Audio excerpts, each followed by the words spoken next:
যে আমি কি তারাবির সালাত আদায় করছি, বন্ধুবান্ধবকে দেখা, আত্মীয় স্বজনকে দেখা, সমাজের স্ট্যাটাস রক্ষা করা, ইফতার পার্টি, সাহারি, সিয়াম পালন করা ইত্যাদি সব কিছুই যদি শুধু সোসাইটির স্ট্যাটাস মেনটেন করার জন্য, সমাজে চলার জন্য, ফ্রেন্ড সার্কেলের সাথে মুখ রক্ষা করার জন্য হয়, তাহলে এই আমলগুলো আমাদের কিসে যাওয়ার কারণ হবে?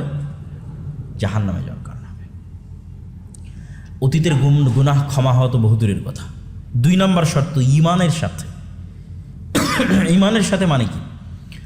রাসূলুল্লাহ সাল্লাল্লাহু আলাইহি ওয়াসাল্লাম এক হাদিসে বলছেন, লা ইয়াজনি যানি হিনা ইয়াজনি ওয়া হুয়া মুমিন, লা ইয়াসরিকু সারিক হিনা ইয়াসরিক ওয়া হুয়া মুমিন। কোনো জেনাকারী যখন জেনা করে তখন সে মুমিন থাকে না, ওই জেনা করা অবস্থায় সে মুমিন থাকে না।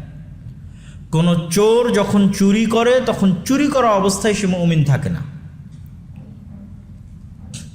তথা এই হাদিস স্পষ্টভাবে প্রমাণ করছে যে মানুষ যখন আল্লাহর কোনো বিধান লঙ্ঘন করে তখন তার মধ্যে পূর্ণাঙ্গ ঈমানের উপস্থিতি থাকে না? থাকে না? থাকে না। তাহলে আমি সিয়াম পালন করছি এবং সিয়াম পালন করা অবস্থায় আল্লাহর বিধানের লঙ্ঘন করছি, মানে কি আমি ঈমান অবস্থায় সিয়াম পালন করছি? না। আমি যদি বুঝাতে না পারি এটা আমার ব্যর্থতা। আপনারা 3টা ফজিলত দেখলেন, 3টা আমলের সেম ফজিলত রমজান মাসে। সেটি কি অতীতের সকল গুনাহ ক্ষমা হয়ে যাওয়া, কিন্তু শর্ত 2টা। তার মধ্যে 1 নম্বর শর্ত হচ্ছে ঈমান, 2 নম্বর শর্ত সঠিক নিয়ত। তো ঈমান মানে কি? আর এক হাদিসের ব্যাখ্যা আমি আপনাদের সামনে বোঝানোর চেষ্টা করতেছি যে ঈমান অর্থ হচ্ছে আপনি সিয়াম থাকা অবস্থায় যদি গুনাহে লিপ্ত হন তাহলে আপনি কি ঈমান অবস্থায় সিয়াম পালন করছেন? কথা বলতে হবে, ঈমান অবস্থায় সিয়াম পালন করছেন না। তাহলে ঈমান অবস্থায় সিয়াম পালন করছেন না মানে এই সিয়াম কি আপনার অতীতের গুনাহ ক্ষমা করবে? ক্ষমা করবে না। তাহলে ঈমান অবস্থায় সিয়াম মানে গুনাহবিহীন সিয়াম। আমার সাথে বলেন তো, ঈমান অবস্থায় সিয়াম মানে কি? গুনাহবিহীন সিয়াম। আমরা কি মনে করেছি সিয়াম মানে না খেয়ে থাকা? সিয়ামের সঙ্গের মধ্যেই তো না খেয়ে থাকা নাই।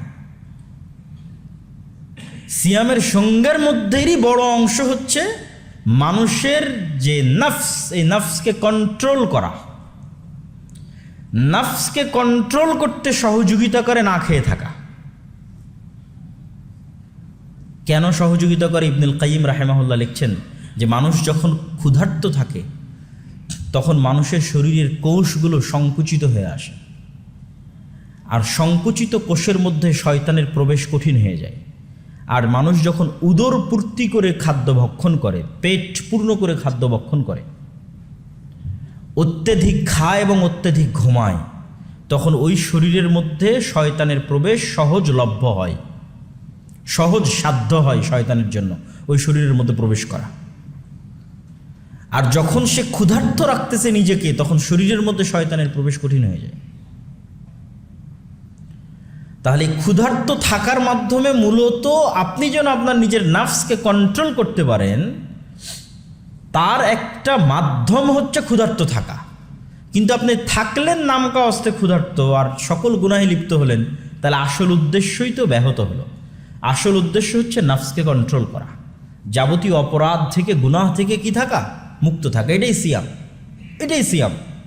সিয়াম মানে মানুষ গুনাহ মুক্ত থাকবে, এটাই সিয়াম। গুনাহ মুক্ত থাকতে তাকে সহযোগিতা করবে না খেয়ে থাকা। শয়তানি ওয়াসওয়াসা কম কাজ করবে। তাহলে আমরা যদি আমাদের সমাজের যে কালচার, সেই কালচার কি? সেই কালচার হচ্ছে সে সিয়াম আছে কিন্তু নামাজ পড়ে না। আছে না নাই বলেন? আছে। সে সিয়াম আছে কিন্তু বিনা দ্বিধায় তার বান্ধবীর সাথে, তার গার্লফ্রেন্ডের সাথে কথা বলতেছে।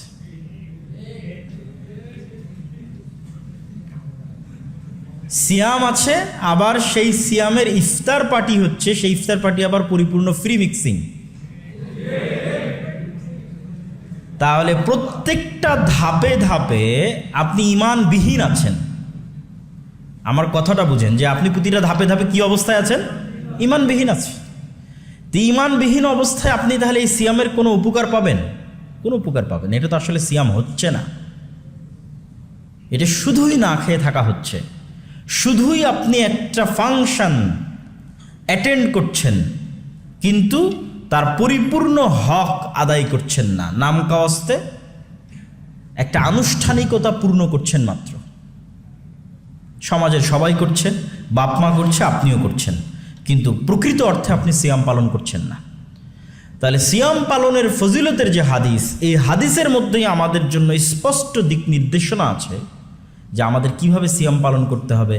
তার সবচেয়ে বড় কথা হচ্ছে গুনাহ মুক্ত অবস্থায় সিয়াম পালন করতে হবে। এই জন্য রাসূলুল্লাহ সাল্লাল্লাহু আলাইহি ওয়াসাল্লাম বলেন, মাল্লাম ইয়াদা কাওলা যুর ওয়াল আমালা বিহি ফালাইসা লিল্লাহি হাজাতুন আন ইয়াদা তুআমাহু ওয়া শারাবা। যে ব্যক্তি সিয়াম অবস্থায় গুনাহের কথা এবং গুনাহের কাজ পরিত্যাগ করতে পারল না, আল্লাহ সুবহানাহু তাআলার কোনোই প্রয়োজন নাই তার না খেয়ে থাকার। কি দরকার না খেয়ে থাকার? কোনো লাভ তো হচ্ছে না না খেয়ে থেকে। রাসূলুল্লাহ সাল্লাল্লাহু আলাইহি ওয়াসাল্লামের হাদিস যে ব্যক্তি সিয়াম অবস্থায় মিথ্যা কথা এবং মিথ্যা কাজ, তো প্রত্যেক গুনাহই মিথ্যা, গুনাহের কথা এবং গুনাহের কাজ পরিত্যাগ করতে পারল না, আল্লাহ সুবহানাহু ওয়া তাআলার কোনো প্রয়োজন নাই ওই ব্যক্তির না খেয়ে থাকার, ওই ব্যক্তির পানাহার এবং আহার, পানি এবং আহার, খাদ্য সব কিছু বর্জন করে থাকার কোনো প্রয়োজন আল্লাহ সুবহানাহু ওয়া তাআলার কাছে নাই। সম্মানিত উপস্থিতি, তাহলে রমজান মাস মূলত শয়তানের বিরুদ্ধে একটা যুদ্ধ এবং চ্যালেঞ্জের মাস, এবং এই মাসের সবচেয়ে বড় উপকারিতা হচ্ছে অভ্যাস তৈরি করার মাস। প্রোডাক্টিভ কিছু সুন্দর গুড হ্যাবিট, ভালো অভ্যাস মানুষ তৈরি করতে পারে, এরকম একটা উপযুক্ত মাস হচ্ছে রমজান। মানুষ যখন কোনো কাজের অভ্যস্ত হয় তখন সেই কাজ করা তার জন্য সহজ হয়, আর কোনো কাজের যখন মানুষ অভ্যস্ত হয় না সেই কাজ নিয়মিত করা তার জন্য কঠিন হয়। আপনি শুধু একটা বক্তব্য শুনেই কোনো কাজের জন্য অভ্যস্ত হতে পারবেন না, ওই কাজের প্র্যাকটিস থাকা লাগবে, তাহলে আপনি অভ্যস্ত হবেন, যাতে ওই কাজটা আপনার সাবকনসিয়াস মাইন্ডে সেভ হয়ে যায়। এবং যখনই কোনো কাজ মানুষ বারবার করে তখন অটোমেটিক তার সাবকনসিয়াস মাইন্ড ওটা সেভ করে নেয়। আপনি একবার গাড়ি চালানো শিখেন, শিখতে শিখতে শিখতে শিখতে শিখতে শিখতে আপনার সাবকনসিয়াস মাইন্ড ওটা ধরে ফেলবে। তো যত বেশি আপনি গাড়ি চালাবেন তত আপনি অবচেতন মনে গাড়ি চালাতে পারবেন। তথা যে বেশি গাড়ি চালিয়ে বেশি এক্সপার্ট, সে হয়তো ফোন চালিয়েও গাড়ি চালাতে পারে, সে হয়তো আর একটা কাজের পাশাপাশিও গাড়ি চালাতে পারে, কেননা তার হাত পা, তার মাইন্ড সেট আপ, ব্রেন সব কিছু অটোমেটিক জানে কখন ব্রেক চাপতে হবে, কখন বাঁশি দিতে হবে, অটো হতে থাকে। ঠিক একটা মানুষ যখন সালাতের জন্য অভ্যস্ত হয়, অভ্যস্ত হয়ে গেছে, টানা 40 দিন 50 দিন 1 মাস 2 মাস 3 মাস থেকে 5 ওয়াক্ত সালাত আদায় করতেছে, তারপরে দেখবেন অটোমেটিক যেই সময়ে সালাতের সময়, ওই সময়ে তার সাবকনসিয়াস মাইন্ড, ও জানে না, ওর নিজেরও কোনো ইচ্ছা আসলে ওই মুহূর্তে কাজ করতেছে না, কিন্তু তার অবচেতন মনে তার মন তাকে স্মরণ করিয়ে দিবে যখন সালাতের সময় হয়েছে। আপনার ফজরের সময় অ্যালার্মও লাগবে না, কেন আপনার অবচেতন মন আপনাকে ঘুম থেকে জাগিয়ে দিবে, যেহেতু আপনি কন্টিনিউয়াস সালাত আদায় করে আসতেছেন, টানা 40 দিন 50 দিন যাবৎ ফজরের সালাত আদায় করতেছেন। আপনার অবচেতন মন পরের দিন ওই সময় আপনাকে জাগিয়ে দিবে, যেহেতু নিয়মিত আপনি এই সময় জাগতেছেন, অতএব তাকে এখন জাগিয়ে দিতে হবে। তখন দেখবেন যে আপনি যদি একটা ওয়াক্ত সালাত মিস দেন, আপনার মনে হবে যে আপনি কি একটা অসম্পূর্ণ আছে আজকে আপনার দিনে। এটা আপনার অবচেতন মন আপনাকে স্মরণ করাই দেবে যে আপনার দিন আজকে পরিপূর্ণ না, কারণ আপনি পুরো 30-40 দিন যাবৎ এক রুটিন অনুযায়ী চললেন, আজকে সেটা করতে পারছেন না, মানে কিছু মিসিং আছে। তাহলে অভ্যাস গঠনের সবচেয়ে উত্তম সুযোগ হচ্ছে রমজান। যে আমরা যদি 30 দিনের একটা চ্যালেঞ্জ আমাদের জন্য অপরিহার্য করে নিই, এবং এটা মানুষের সাইকোলজিকে বোঝানো অনেক সহজ। মানুষ যদি আজকে চিন্তা করে যে আমি একবারে সিগারেট খাওয়া ছেড়ে দিব, কঠিন হয়ে যাবে। মানুষ যদি মনে করে আমি আজকে এক্ষুনি স্থায়ীভাবে আমার গার্লফ্রেন্ডকে পরিত্যাগ করে দিব, অবৈধ সম্পর্ক বাদ দিয়ে দেবো, কঠিন হয়ে যাবে। কিন্তু তার সাইকোলজিকে সে বুঝাতে পারবে যে আমি 30 দিনের জন্য বন্ধ করে দেব। মানে তার ব্রেন, তার মেধা এবং তার মনকে সে তার জন্য বোঝানো এটা সহজ যে আমি তো আসলে স্থায়ীভাবে করতেছি না, 30 দিনের জন্য করতেছি। তাহলে 30 দিনের জন্য সে সকল গুনাহ বন্ধ করে দেওয়ার সিদ্ধান্ত নিল, 30 দিনের জন্য সকল অবৈধ সম্পর্ক কাট অফ করার সিদ্ধান্ত নিল, 30 দিনের জন্য সকল গান বাজনা, অবৈধ দৃশ্য, অশ্লীল দৃশ্য এগুলো দেখবে না, এই মর্মে সিদ্ধান্ত নিল। একবারে সিদ্ধান্ত নিলে তো তার জন্য কঠিন হয়ে যাবে। 30 দিনের জন্য এক ওয়াক্ত সালাত তো জামাত ব্যতীত আদায় করবে না, এই মর্মে সিদ্ধান্ত নিল। তাহলে এই 30 দিনকে যদি মুসলমানেরা চ্যালেঞ্জ হিসেবে নেয় এবং চ্যালেঞ্জ হিসেবে নিয়ে গুনাহ মুক্ত অবস্থায় 5 ওয়াক্ত সালাতের সাথে একটা রমজান অতিক্রম করে, তাহলে এটা তার সারা জীবনের জন্য একটা শিক্ষা হিসেবে থেকে যাবে। এবং এটাই কিন্তু রমজানের মূল উদ্দেশ্য, লাআল্লাকুম তাত্তাকুন, যেন তোমরা পরহেজগার হতে পারো। পরহেজগার হওয়ার জন্য ট্রেনিং দেওয়া হবে। এবং আমরা যখনই কোনো ট্রেনিং কোর্সে যাই, কোথাও ট্রেনিং নেই, আর্মিতে যখন কেউ যায় তাদের যখন ট্রেনিং হয় তখন কত কিছু রেস্ট্রিক্টেড থাকে। এখানে এখানে কোনো শিক্ষা প্রতিষ্ঠান নাই, এখানে সরাসরি কোনো টিচার নাই, কিন্তু আসলে এটা একটা ট্রেনিং কোর্স। এটা আমাদের নিজেদের উপর বাধ্য করে নিতে হবে যে 30 দিনের জন্য আমি একটা ট্রেনিং কোর্সে ভর্তি হয়েছি, যেটা গুনাহমুক্ত অবস্থায় পরিপূর্ণ ইসলাম পালন করার একটা ট্রেনিং কোর্স। তাহলে আমাদের রমাজান সাকসেসফুল, আমাদের রমাজান প্রোডাক্টিভ, আমাদের রমাজান কার্যকরী। আদারওয়াইজ যদি আমরা এটা না করতে পারি, তাহলে শুধু ওই বন্ধুবান্ধবের সাথে আড্ডাই দেওয়া হবে, তারাবি আদায় করা হবে, পেট পূর্ণ করে ইফতারি করা হবে, ঈদে আনন্দই করা হবে, কিন্তু আসলে রমাজানের ওই স্বাদ আমরা আস্বাদন করতে পারবো না, রমাজানের ওই উপকারিতা সেটা আমরা গ্রহণ করতে পারবো না। এই জন্য আজকে যারা এখানে উপস্থিত আছেন তাদের সকলকে আমি উদাত্ত আহ্বান জানাবো যে আমরা এই যে রমাজান আসতেছে, এই রমাজানকে আমরা মূল্যায়ন করি। মূল্যায়ন করো তো, আমরা এই রমাজানকে প্রোডাক্টিভ করার জন্য, প্রোডাক্টিভিটি বাড়ানোর জন্য রমাজানের আমরা নিজস্ব রুটিন তৈরি করি। এবং আমরা সংক্ষিপ্ত একটা রুটিনের আজকে আলোচনা করব ইনশাল্লাহ। এবং সেই রুটিন অনুযায়ী পুরো রমজান চ্যালেঞ্জ হিসেবে নিয়ে আমরা পার করার চেষ্টা করি। দেখি আল্লাহ সুবহানাহু ওয়া তাআলা আমাদের তৌফিক দেয় কিনা। সকলেই চেষ্টা করবেন তো ইনশাআল্লাহ। জাযাকাল্লাহ খাইর, বারাকাল্লাহ ফিক। আচ্ছা, রমজানের আরও কিছু ফজিলত আছে, গুরুত্ব আছে, সেগুলো হয়তো কিছু ছুটে গেছে। আমি আরও কয়েকটা গুরুত্ব তুলে ধরে একটা সুন্দর রুটিন আলোচনা করে আমাদের বক্তব্যের শেষের দিকে চলে যাব। রাসূলুল্লাহ সাল্লাল্লাহু আলাইহি ওয়াসাল্লাম বলেন, আস-সালাতুল খামস ওয়াল জুমআ ইলাল জুমআ ওয়া রমাদান ইলা রমাদান মুকাফফিরাতুন লিমা বাইনাহুন্না ইযা ইজতানাবাল কাবায়ের। 5 ওয়াক্ত সালাতের 1 ওয়াক্ত সালাত থেকে আর 1 ওয়াক্ত সালাত, জুমার সালাতের 1 জুমা থেকে আর 1 জুমা, এবং রমাজানের 1 রমাজান থেকে আর 1 রমাজান। কেউ যদি 1 রমাজান ভালোভাবে আদায় করে, তার ঠিক 1 বছর পর আর 1 রমাজানও যদি ভালোভাবে আদায় করে, তাহলে 2 রমাজানের মধ্যবর্তী পুরো বছরের সকল গুনাহ মাফ হয়ে যাবে। যদি কাবিরা গুনাহ না করে, বড় কোনো কাবিরা গুনাহে লিপ্ত না হয়, তাহলে সকল সগীরা গুনাহ মাফ হয়ে যাবে। তাহলে আমরা একটা দেখলাম যে একটা রমাজান ভালোভাবে পালন করলে অতীতের সকল গুনাহ মাফ হওয়ার সুযোগ, আর একটা দেখলাম 1 রমাজান থেকে আর 1 রমাজান মাফ হওয়ার সুযোগ। রমাজান মাসে উমরা। আব্দুল্লাহ ইবনে আব্বাস রাদিয়াল্লাহু তাআলা থেকে বর্ণিত, তিনি বলেন, রাসূলুল্লাহ সাল্লাল্লাহু আলাইহি ওয়াসাল্লাম বলেছেন, উমরাতুন ফি রমাদান তা'দিলু হাজ্জাতান। রমাজান মাসে উমরা করা একটি কবুল হজ করার সমান নাকি? তাহলে রমাজান মাসে প্রতিটা আমলের গুরুত্ব এবং প্রতিটা আমলের নেকি কিন্তু বেড়ে যাচ্ছে আল্লাহ সুবহানাহু ওয়া তাআলার দয়া এবং আল্লাহ সুবহানাহু ওয়া তাআলার রহমতের কারণে। আর রমাজান মাসের গুরুত্বপূর্ণ আরেকটা বিষয় যেটি লাইলাতুল কদর, যেটি আমরা পূর্বে আলোচনা করেছি এবং আমাদের হাদিসের মধ্যে তারাবির আলোচনাও গেছে। এবং রমজান মাসের আরেকটি ইবাদত হচ্ছে ইতিকাফ। আন্না নবী সাল্লাল্লাহু আলাইহি ওয়াসাল্লাম কানা ইয়াতাকিফুল আশরাল আওয়াখির মিন রমাদান হাত্তা তাওয়াফাহুল্লাহ।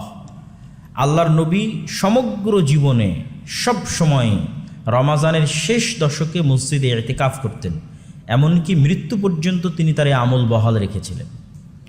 ইতিকাফ করার দ্বারা উপকারিতা কি? ইতিকাফা মানে নিজেকে আবদ্ধ করে নেওয়া, সীমাবদ্ধ করে নেওয়া। আজকের যুগে আমাদের কাছে সকল ফিতনার মূল একটা অন্যতম মাধ্যম হচ্ছে ইন্টারনেট, সোশ্যাল মিডিয়া। কেউ যদি ইতিকাফে যায় মসজিদে, কিন্তু সে মোবাইলের ইন্টারনেটের সাথে কানেক্টেড, ফেসবুকের সাথে কানেক্টেড, টুইটারের সাথে কানেক্টেড, তাহলে সে কি ইতিকাফে আছে? ইতিকাফে নাই। কেন? সে তো চায়ের স্টলে আসে, চায়ের আড্ডায় আছে। এটা তো আধুনিক চায়ের স্টল যেখানে আড্ডা হচ্ছে ভার্চুয়ালি। তাহলে সে তখনই এতেকাফের ওই ফিলটা পাবে। এটা হচ্ছে একটা ডিটক্সিং সিস্টেম, যে আপনি সমগ্র বছর ফোন সহিত ছিলেন, ইন্টারনেটের সাথেই তো ছিলেন, সোশ্যাল মিডিয়ার সাথেই তো ছিলেন।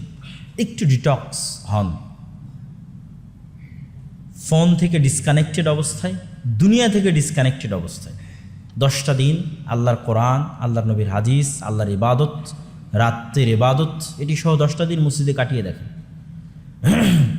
তাহলে আপনি বাস্তব জগতে ফিরে আসবেন, প্রকৃত ফিলিংস পাবেন, জীবনের ফিলিংস এবং আল্লাহ সুবহানাহু ওয়া তাআলার ইবাদতের ফিলিংস। এটার সুযোগ রমজান মাসে আছে, আমাদের নবী মুহাম্মদ সাল্লাল্লাহু আলাইহি ওয়াসাল্লাম করতেন। সুতরাং আমাদের যাদের পক্ষে সম্ভব, কেননা বাকি 30 দিনের জন্য তো আর এটি আপনাকে বলা সম্ভব হচ্ছে না, কেন 30 দিনের জন্য এটি মানুষের কাছে অনেক কঠিন মনে হবে। এই জন্য ইসলামের প্রতিটা ইবাদত মানুষের সাইকোলজির সাথে কানেক্টেড। আল্লাহ আপনাকে বলেনি যে সারা বছর সিয়াম ফরজ, এটা বলেনি। বছরে 1 মাস সিয়াম ফরজ বলেনি। যে প্রতি বছর হজ করতে যেতে হবে, না, সারা জীবনে একবার হজ করতে হবে। মানে প্রত্যেকটা ইবাদতের সাথে মানুষের সক্ষমতা এবং মানুষের মেন্টালিটির কানেকশন আছে। তো 10 দিন যদি আপনি সিদ্ধান্ত নেন যে 10 দিন আপনি মোবাইলবিহীন থাকবেন, ইন্টারনেটবিহীন থাকবেন, এটা কঠিন নয়। আপনিও আপনার সাইকোলজিকে বুঝাতে পারবেন, ঠিক আছে 10 দিন পর তো আবার ফেরত পাবো, অতএব যাই মসজিদে আমি এতেকাফ করি। কিন্তু ওইটার যে উপকারিতা সেটা আপনি না করা পর্যন্ত বুঝতে পারবেন না। আমাদের নবী মুহাম্মদ সাল্লাল্লাহু আলাইহি ওয়াসাল্লাম করতেন। রমজান মাসে আরেকটি ইবাদত যা রাসূলুল্লাহ সাল্লাল্লাহু আলাইহি ওয়াসাল্লাম প্রচুর পরিমাণে করতেন। কান রাসূলুল্লাহ সাল্লাল্লাহু আলাইহি ওয়াসাল্লাম আজওয়াদুন নাস ওয়া কানা আজওয়াদ মা ইয়াকুনু ফি রমাদান হিনা ইয়ালকাহু জিবরিল ওয়া কানা ইয়ালকাহু ফি কুল্লি লাইলাতিন মিন রমাদান ফায়ুদারিসুহুল কুরআন।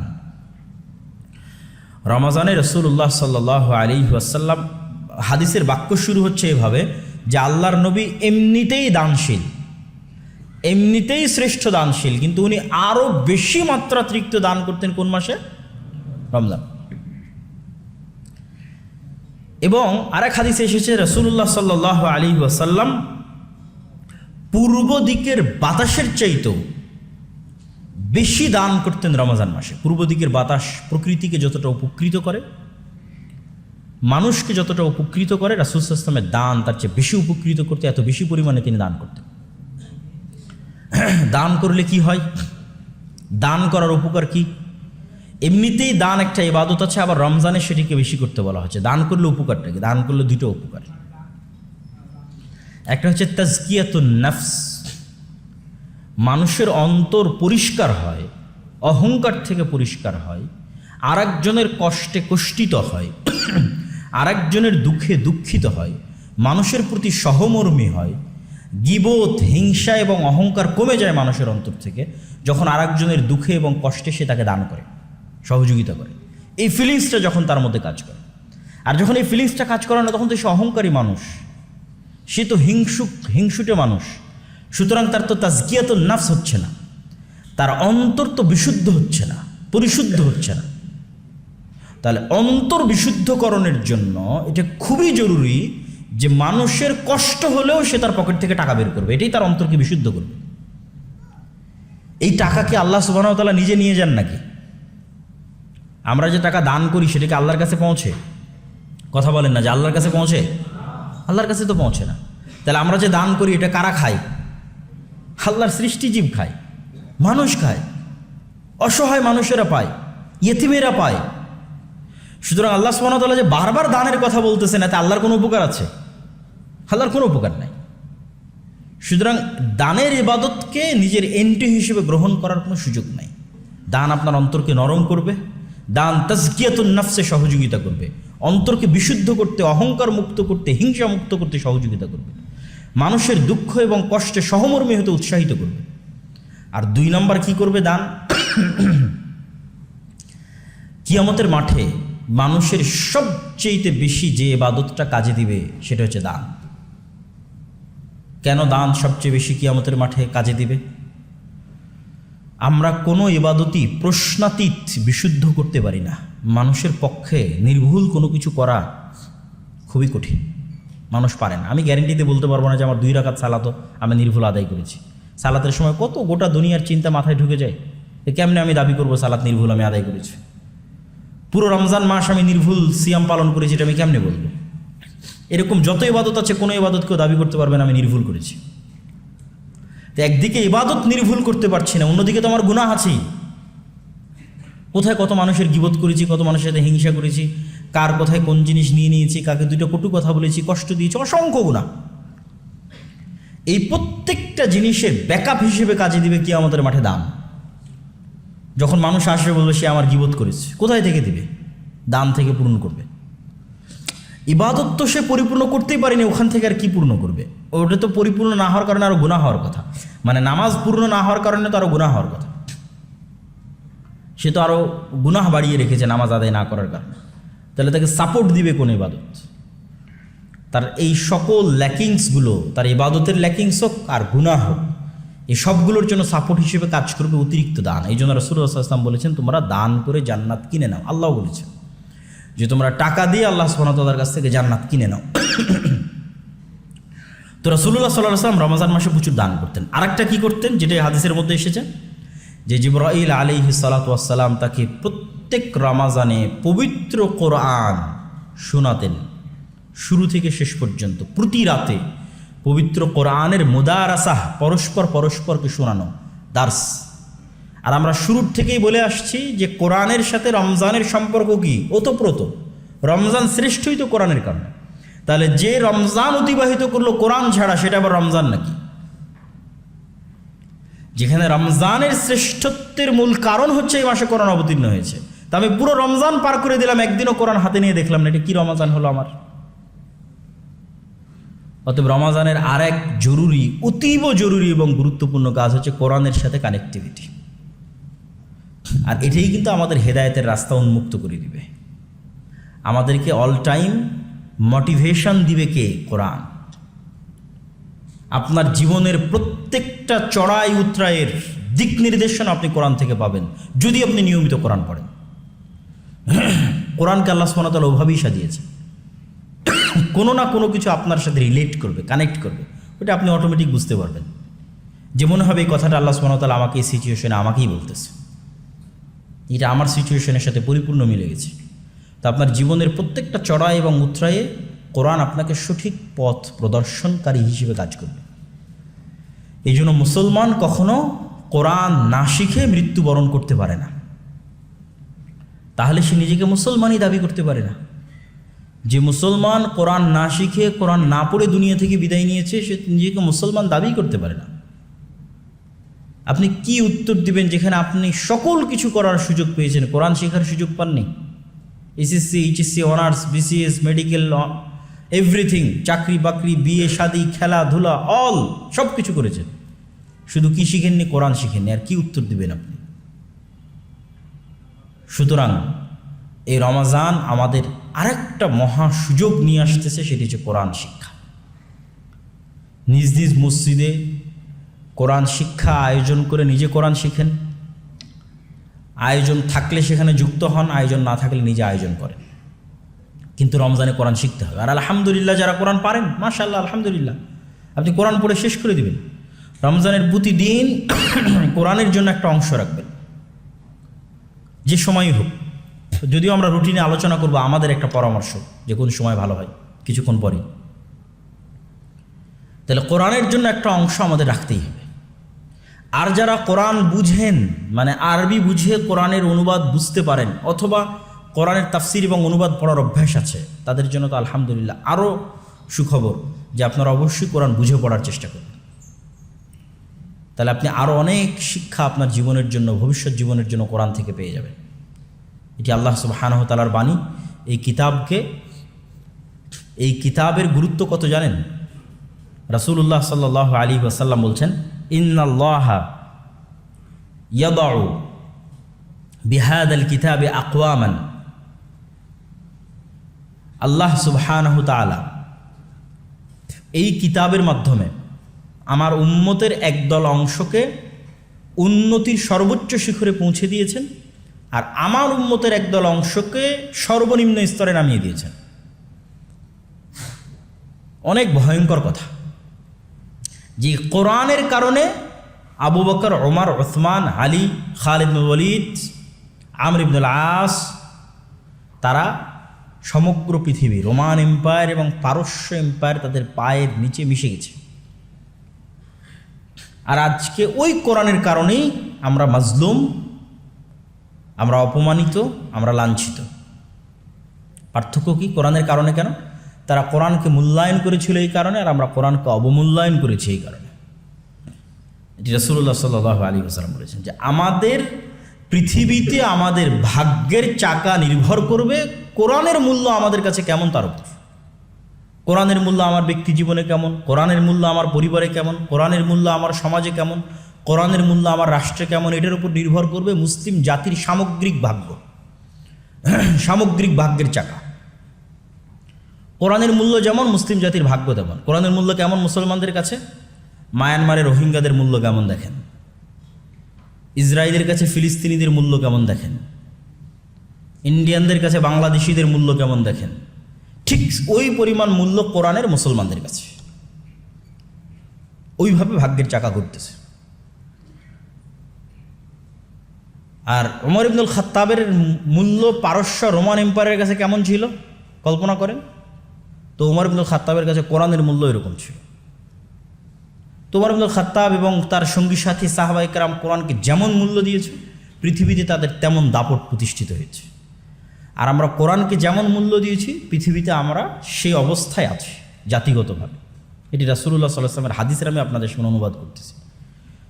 সুতরাং মুসলমানদের মুক্তির আর কোনো রাস্তা নাই কোরআনের জ্ঞান অর্জন করা ছাড়া, কোরআন বুঝা ছাড়া, কোরআন মানুষকে শেখানো ছাড়া, কোরআন অনুযায়ী আমল করা ছাড়া, কোরআনকে মূল্যায়ন করা ছাড়া, সামাজিক, রাষ্ট্রীয়, অর্থনৈতিক সকল ক্ষেত্রে। তাহলে এই রমজান মাস আমাদের জন্য কোরআনকে মূল্যায়নের মাস এবং কোরআন শিখার মাস। সম্মানিত উপস্থিতি, আমরা সরাসরি এবার একটা সংক্ষিপ্ত রুটিন আপনাদের সামনে তুলে ধরে আমি আমার বক্তব্যের শেষের দিকে চলে যাব। সাহরি করা রাসূল সাল্লাল্লাহু আলাইহি ওয়াসাল্লামের আদেশ, তাসাহহারু ফাইন্না ফিস সুহুর বারাকাহ। তোমরা সাহারি করো, কেননা সাহারিতে বরকত আছে। সুতরাং সাহারিবিহীন সিয়াম পালন করার ট্রেন্ড তৈরি করা যাবে না। এটার থেকে যে কোনো মূল্যে বের হয়ে আসতে হবে। ঘুমিয়ে একটু ঘুম থেকে উঠে একটু পানি পান করা, দিয়ে আবার ঘুমিয়ে যাওয়া, এর অনেক সমস্যা আছে। সবচেয়ে বড় সমস্যা হচ্ছে এটার কারণে ফজরের সালাত মিস হবে, শুধু নাম কষ্টে সিয়াম থাকা হবে। অতএব সাহারিতে উঠতেই হবে এবং সাহারিতে ওঠার কালচার তৈরি করতে হবে পরিবারে, ফ্যামিলিতে, সমাজে। তাহলে সাহারিতে যখন আমরা উঠতেছি, সাহারিতে উঠলে অবশ্যই একটা রিফ্রেশমেন্ট হবে, উজু হবে, হালকা যেটাই আমরা স্বাস্থ্যসম্মত খাই না কেন, আমরা রমজানকে আরেকটা উপায় হিসেবেও ব্যবহার করতে পারি, অভ্যাস হিসেবে। সেটি হচ্ছে সঠিক খাদ্যাভ্যাস, যেটা আমাদের পুরো রমজানের যতটুকু আমরা স্বাস্থ্যগত উপকারিতা পেতাম সেটাও নষ্ট করে দেয়। আমরা যেভাবে সাহরি করি এবং যেভাবে ইফতার করি, যদি একটু আমরা স্বাস্থ্যসম্মত ইফতারি এবং স্বাস্থ্যসম্মত সাহরি করি, দেখা যাবে যে রমজানের যে স্বাস্থ্যগত উপকারিতাটা আছে সেটাও আমরা পেয়ে যাচ্ছি, দুনিয়াবী যে উপকারিতাটা আছে সেটাও আমরা পেয়ে যাচ্ছি।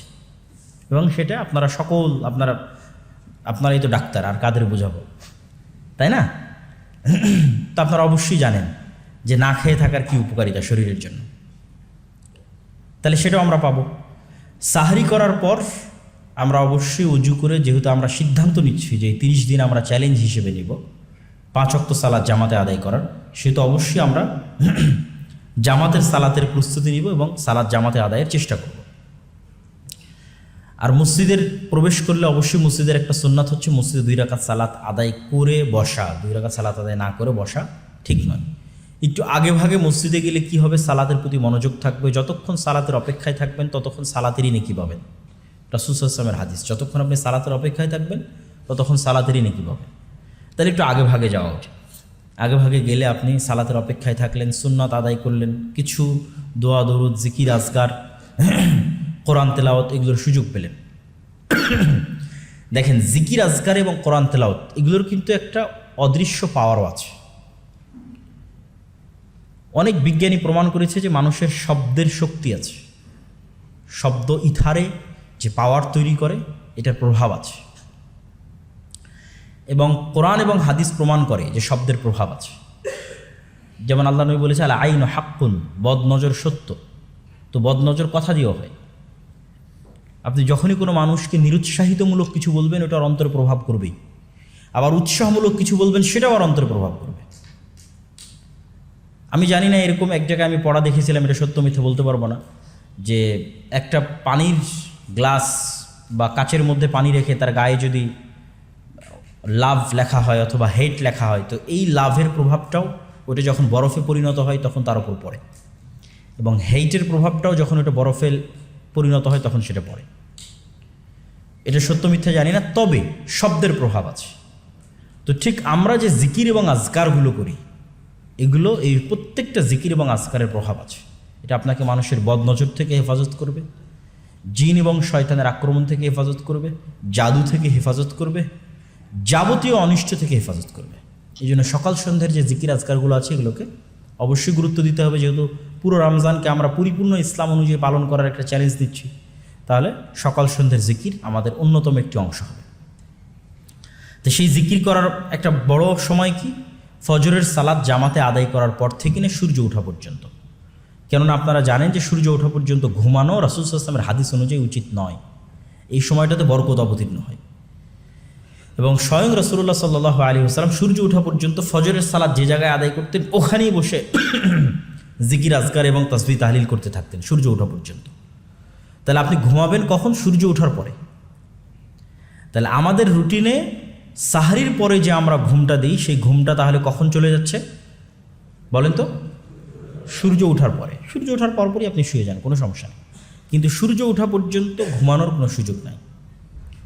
এবং এর ব্যাপক ফজিলত আছে। যেই জায়গায় মানুষ ফজরের সালাত আদায় করে, ওই জায়গাতেই যদি সে সূর্য ওঠা পর্যন্ত জিকির আজকার তাসবিহ তাহলিল করতে থাকে, এবং সূর্য পরিপূর্ণ ওঠার পর আবার 2 রাকাত, যেটা ইশরাকের সালাত আমরা বলি, চাশতের সালাত বলি, 2 রাকাত সালাত আদায় করি নিয়ে সেখান থেকে যদি সে বিদায় নেয়, তাহলে এটা অনেক বিশাল ফজিলতের একটি ইবাদত। এবং এটা সবচেয়ে বেস্ট রুটিন, যেই রুটিনের উপর আল্লাহর নবী চলতেন সাল্লাল্লাহু আলাইহি ওয়াসাল্লাম। তাহলে সূর্য ওঠার পরপরই আমরা রেস্টের জন্য অবশ্যই ঘুমাবো, এবং আমাদের কর্মস্থলে যাওয়ার পূর্ব পর্যন্ত আমরা ঘুমাবো। কারো কর্মস্থল যদি 9টায় শুরু হয়, কারো যদি 10টায় শুরু হয়, তাহলে সূর্য যদি 6টায় উঠে, তাহলে 6টা থেকে সে 9টা পর্যন্ত অথবা 8টা পর্যন্ত 2 ঘন্টা, 1.5 ঘন্টা, 3 ঘন্টা সে রেস্ট করতে পারে। তারপরে যখন অফিসে যাওয়ার সময় হলো, স্কুলে যাওয়ার, কলেজে যাওয়ার বা দৈনন্দিন যে কাজ থাক সে কাজ করার সময় হলো, তখন সে কাজ করবে। জোহরের সালাত অবশ্যই জামাতের সাথে আদায় করবে, আসরের সালাত অবশ্যই জামাতের সাথে আদায় করবে। আসরের সালাতের পর নিজের সকল ব্যস্ততাকে কমিয়ে নিয়ে আসতে হবে, এবং রমজানের পূর্বেই প্রিপ্ল্যান রাখতে হবে যে রমজানে আমি তেমন কোনো ব্যস্ততা রাখবো না। এটা রমজানের আগেই রমজানের প্রস্তুতি হবে যে রমজানে আমার বড় কোনো ধরনের ব্যস্ততা থাকবে না, ইমার্জেন্সি জরুরি ছাড়া। রমজানে আমার ইম্পর্টেন্ট হচ্ছে ইবাদত আল্লাহ সুবহানাহু ওয়া তাআলার। তাহলে আসরের পর নিজেকে পরিপূর্ণ গুটিয়ে নিয়ে আসতে হবে। পরিপূর্ণ গুটিয়ে নিয়ে আসার পর একদম ইফতার পর্যন্ত এই সময়টাকে সবচেয়ে প্রোডাক্টিভ ওয়েতে ব্যয় করতে হবে। তাহলে একবার গেল ফজরের পর, ফজরের সালাতের পর সূর্য ওঠা পর্যন্ত, আর একবার আসরের সালাত থেকে ইফতার পর্যন্ত। এই 2টা সময়ে আমরা কোরআনের জন্য দিতে পারি, জিকির আজকারের জন্যও দিতে পারি। সকাল সন্ধ্যার যে জিকির আজকার আছে, সেই জিকির আজকারের জন্য দিতে পারি, জ্ঞান অর্জনের জন্যও দিতে পারি। আমার যেটা ভালো মনে হবে, সুযোগ সুবিধা মতো হবে, সেটা করতে হবে এবং করব। তবে অবশ্যই এই 2টা সময় আমাদেরকে বেঁধে ফেলতে হবে যে আমি ফজরের পর থেকে সূর্য ওঠা পর্যন্ত সময়কে কাজে লাগাবো, আসরের পর থেকে ইফতারি পর্যন্ত এই সময়কে কাজে লাগাবো। ইফতারির সময় আমাদের আরেকটা ট্রেন্ড চেষ্টা করতে হবে চালু করার, সেটা হচ্ছে প্রচুর পরিমাণে অন্য মানুষকে ইফতারি করানো। যদি প্রতিদিন করাতে গিয়ে সময় নষ্ট হয়, অন্তত রমজানে 1 দিন, 2 দিন, 3 দিন ইফতারি করানোর মাধ্যমে, ওই যে আমি বলেছি তাজকিয়াতুন নফস, আপনি যত বেশি পরিমাণে মানুষকে খাওয়াবেন, যত বেশি পরিমাণে মানুষকে দিবেন, আপনার অন্তর তত নরম হবে, তত অহংকার মুক্ত হবে, তত হিংসা মুক্ত হবে। এই জন্য রাসূলুল্লাহ সাল্লাল্লাহু আলাইহি ওয়াসাল্লামকে যখন জিজ্ঞেস করা হলো আইয়ুল ইসলামে খায়র, ইসলামের সর্বশ্রেষ্ঠ ইবাদত কোনটা, আপনি বলেন সর্বশ্রেষ্ঠ আমল কোনটা? আল্লাহ নবী বললেন সর্বশ্রেষ্ঠ আমল হচ্ছে মানুষকে খাওয়ানো। বলেন আল্লাহু আকবার। মানুষকে খাওয়ানো হচ্ছে সর্বশ্রেষ্ঠ, মানুষকে সালাম দেওয়া, মানুষকে খাওয়ানো। আর ইফতার, সিয়াম পালনকারীকে ইফতার করালে তো আপনি তার সিয়ামের সমানই নেকি পাবেন। এটিও রাসূল সাল্লাল্লাহু আলাইহি ওয়াসাল্লামের হাদিস। তাহলে ইফতারে আরেকটা জিনিস যুক্ত করতে হবে, মানুষকে ইফতার করানো। ইফতারের পর আমরা জামাতের সাথে মাগরিবের সালাত আদায় করলাম। মাগরিবের সালাতের পর এখানে হালকা বিশ্রাম নিতে পারি আমরা, অথবা কোনো প্রয়োজনীয় যদি কাজ থাকে সেই প্রয়োজনীয় কাজ করতে পারি। এবার ইশারের সালাত জামাতে আদায় হবে। ইশারের সালাত জামাতে আদায় হওয়ার পর দুই ধরনের মানুষের জন্য দুই ধরনের নির্দেশনা। ইশারের সালাত জামাতে আদায় হওয়ার পর দুই ধরনের মানুষের জন্য দুই ধরনের নির্দেশনা।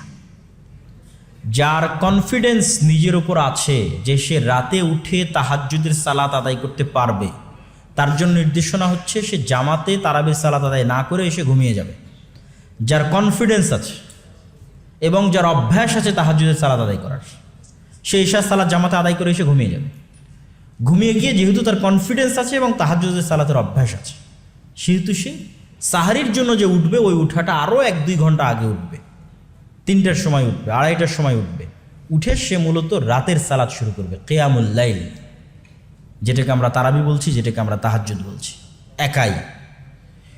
একাই নির্জন ঘরে সে আল্লাহ সুবহানাহু ওয়া তাআলার ইবাদত করবে, আল্লাহ সুবহানাহু ওয়া তাআলার কোরআন পড়বে, আল্লাহ সুবহানাহু ওয়া তাআলার কাছে নিজের গুনাহের জন্য কাঁদবে অঝোর ধারায়, এবং কাদার মাধ্যমে নিজের অন্তরকে হালকা করবে, নিজের অন্তরকে রিফ্রেশ করবে, নিজের অন্তরের কথা এটি শুনে দেখবে, তার রুহের কষ্ট শুনে দেখবে সে কত জুলম করেছে তার রুহের উপর। ইন্নী যালামতু নাফসি যুলমান কাসীরা, অনেক জুলম করেছি আমরা, কিন্তু কোনোদিন কিন্তু আমাদের রুহকে আমরা টাইম দিইনি। কেন? আমরা কানেক্টেড আছি সোসাইটির সাথে, বন্ধু বান্ধবের সাথে, আত্মীয় স্বজনের সাথে, মোবাইলের সাথে। কিন্তু যখনই রাতে নির্জনে একাই উঠবো এবং আল্লাহ সুবহানাহু ওয়া তাআলার কাছে দোয়া করব, দোয়া করতে হবে, দোয়া পাওয়ার তৈরি করে। আপনাকে দোয়াতে চাইতে হবে যে হে আল্লাহ, রমজান আপনি আমাকে পরিপূর্ণভাবে আপনার সাথে থাকার তৌফিক দেন, আপনি আপনার রহমত থেকে আমাকে বিতাড়িত করিয়েন না, আপনি আমাকে অভিশপ্তদের অন্তর্ভুক্ত করিয়েন না, আপনার থেকে দূরে রাখিয়েন না, আপনার সাথে যেন কানেক্টেড থাকতে পারি সেই তৌফিক দান করে। এই দোয়াগুলো যখন মানুষ করবে এগুলোর প্রভাব তৈরি হয় অন্তরে। অতএব দোয়া করতে হবে। আর যদি আপনার নিজের উপর কনফিডেন্স না থাকে, অভ্যাস না থাকে যে আমি ঘুমিয়ে গেলে তো আর উঠতে পারবো না, তবে অবশ্যই এটারও একটা চ্যালেঞ্জ আমাদের নেওয়া উচিত। রাতের সালাত রাতে জেগে উঠে আদায় করার চেষ্টা করতে করতে অভ্যাসে তৈরি হয়। তারপরেও যদি মনে হয় না হচ্ছে না, তাহলে অবশ্যই জামাতের সাথেই তারাবির সালাত আদায় করবেন, জামাতের সাথেই তারাবির সালাত আদায় করবেন। এবং তারাবির সালাতের মধ্যে, তারাবির সালাতের শেষে একটু দোয়া করার, নিজে একা একই ব্যক্তিগতভাবে আল্লাহ সুবহানাহু ওয়া তাআলার সাথে কথা বলার অভ্যাস তৈরি করতে হবে। এবং যখনই আপনি একা একই আল্লাহ সুবহানাহু ওয়া তাআলার সাথে কথা বলা শুরু করবেন, আপনি আপনার অন্তরে ব্যাপক পরিবর্তন দেখতে পাবেন। দোয়া না করাটাও একটা অনেক বড় অহংকার। দোয়া না করাটাও আল্লাহর রহমত থেকে দূরে চলে যাওয়ার আলামত, যে আল্লাহ আপনাকে দোয়া করারই তৌফিক দেয় না। তো আপনি কিসের মুসলমান? আপনি হতভাগা। তাহলে আমরা কি বললাম? যে ইশার সালাতের পর দুই ধরনের মানুষের জন্য দুইটা রুটিন। যে পারবে সে ইশার সালাত পরে ঘুমিয়ে যাবে, রাতে উঠে একা একই তারাবি তাহাজ্জুদের সালাত আদায় করবে এবং আল্লাহ সুবহানাহু ওয়া তাআলার কাছে দোয়া করবে। যে পারবে না সে জামাতের সাথে তারাবির সালাত আদায় করবে। আর মূল সময় হচ্ছে ফজরের পর থেকে নিয়ে সূর্য ওঠা পর্যন্ত, আসরের পর থেকে নিয়ে ইফতারি পর্যন্ত। এই দুইটার সময় আমাদের জিকির আজকার এবং কোরআন তেলাওয়াতের জন্য সীমাবদ্ধ রাখতে হবে, জ্ঞান অর্জনের জন্য সীমাবদ্ধ রাখতে হবে। আল্লাহ সুবহানাহু ওয়া তাআলা আমাদের পুরো রমজানকে প্রোডাক্টিভভাবে অতিক্রম করার তৌফিক দান করুক, আল্লাহুম্মা আমিন। আমাদের সবাইকে, আপনাদের সকলকে, যারা এখানে উপস্থিত ছিলেন, আয়োজন করেছেন, সকলকে আল্লাহ সুবহানাহু ওয়া তাআলা জাযায়ে খায়র দান করুক, আল্লাহুম্মা আমিন। ওয়া আখির